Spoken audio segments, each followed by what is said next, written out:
Equalizer. Let's look at the EQ section. So basically what the EQ section does is massively important, and if you don't know what you're doing, it can be really destructive. And if you do know what you're doing, it can make bad sounds sound really nice.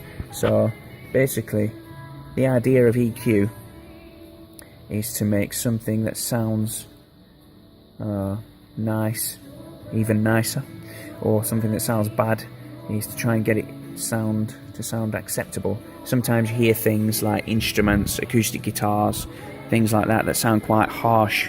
So the EQ section would be for doing that. Or sometimes for different singers there's different kind of EQ settings, because our voices are different.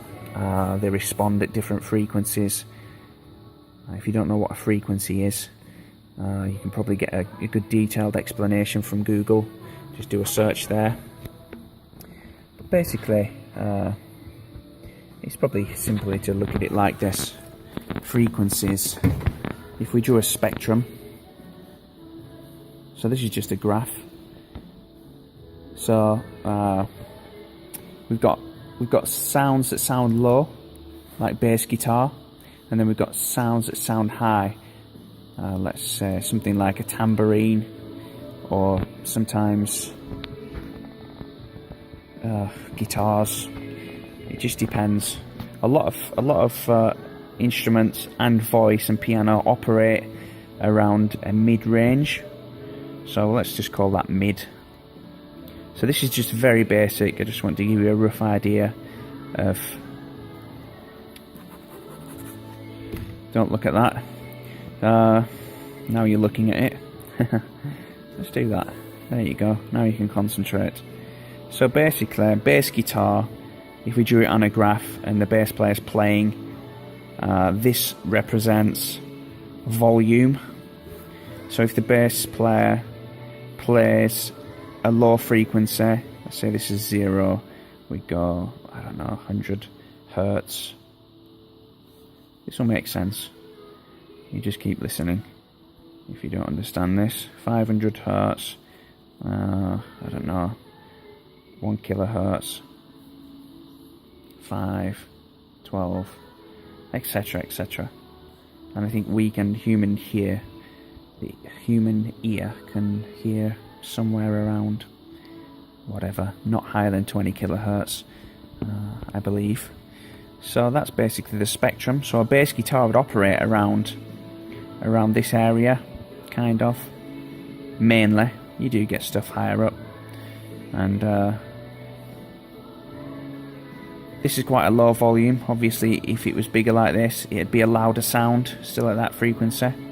So if I'm singing vocals, often I don't have such a deep voice, so I wouldn't have so much low kind of sounds. But then as we go up, I'd have more mid kind of sounds, and 1K, around 1 kilohertz is really where vocals usually operate. I don't know, that's just a rough idea. There you go. So this is just volume. Vocals, keyboards operate around there, 500-ish. Electric guitars. Higher stuff, obviously, like percussion and tambourines and stuff like that, will operate higher. And so you can see that it builds up a picture. And when you've got a lot of stuff operating around the same frequency, that's when you hear things that don't sound so clear, or you hear it's kind of sounding a little bit masked somehow. And that's where good sound engineering skills come in, because basically we can alter the way that this shape looks by changing the EQ. So let's say on the EQ we've got high, that's going at 12k. If you can see that, it says 12k. That's the gain, so that's a volume for 12k. So basically, let's just say we turn that up on the keyboard channel, and let's say the keyboard's operating around 500-ish. It goes down to 100 and sometimes lower on the bass notes. and it goes higher as well, the keyboard. Let's do that, that's probably more accurate. But we saw 12K on the desk here, so if we start to turn this up, it will make a bit of a difference because it's bringing the volume up of whatever is here. And there might be a tiny amount of volume at this frequency, so it'll start to turn that up a bit, but you'll probably hear a lot of hissing actually because there's not much volume from the piano here because it's just not that kind of instrument. So 12K is not a good choice. Let's look at piano and vocal. So let's say this is the vocal and this is the piano.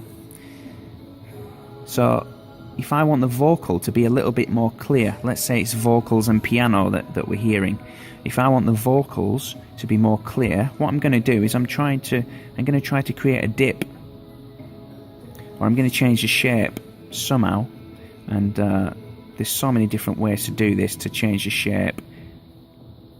And what that's going to do is it's going to cause, I mean, you could change the shape of the piano as well to come down at the point which the vocal's higher.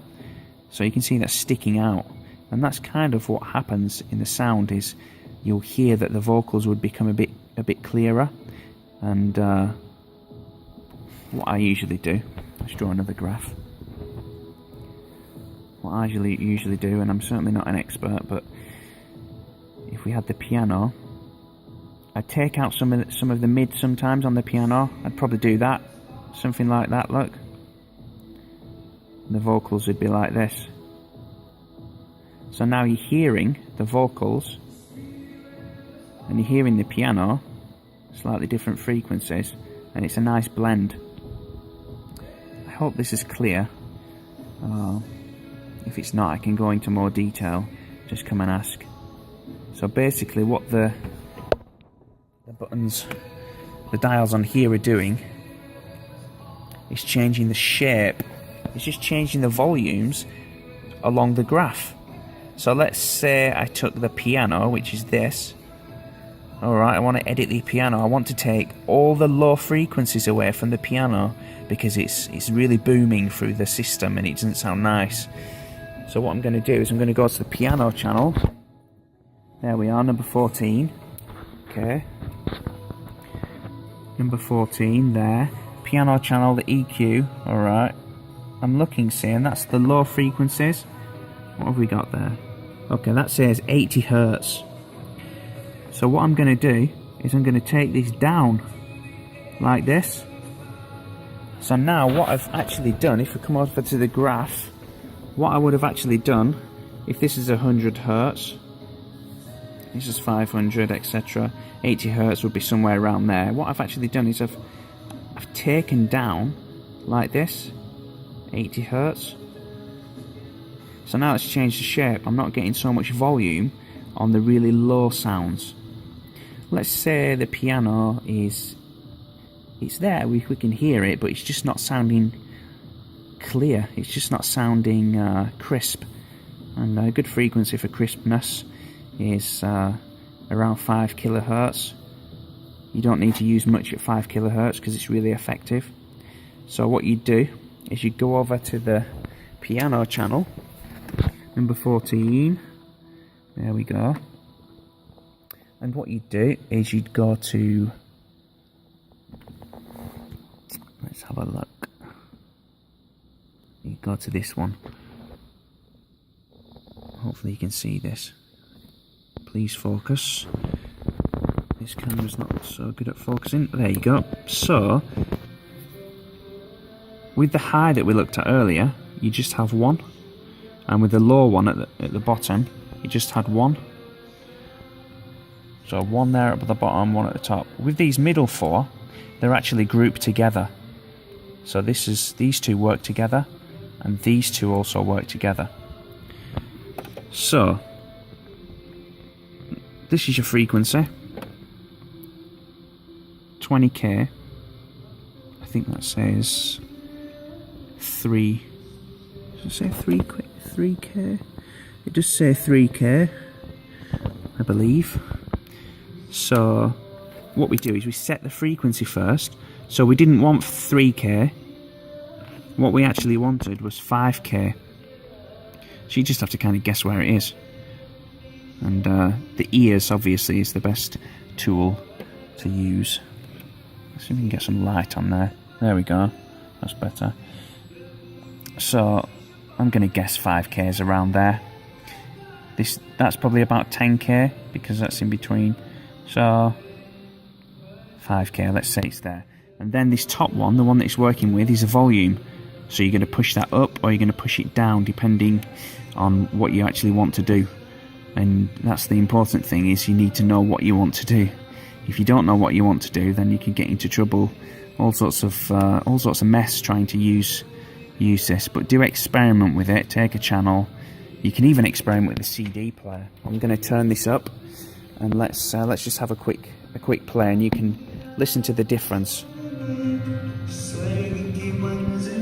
just going to use one side because we've got two, left and right. I'll just use the left.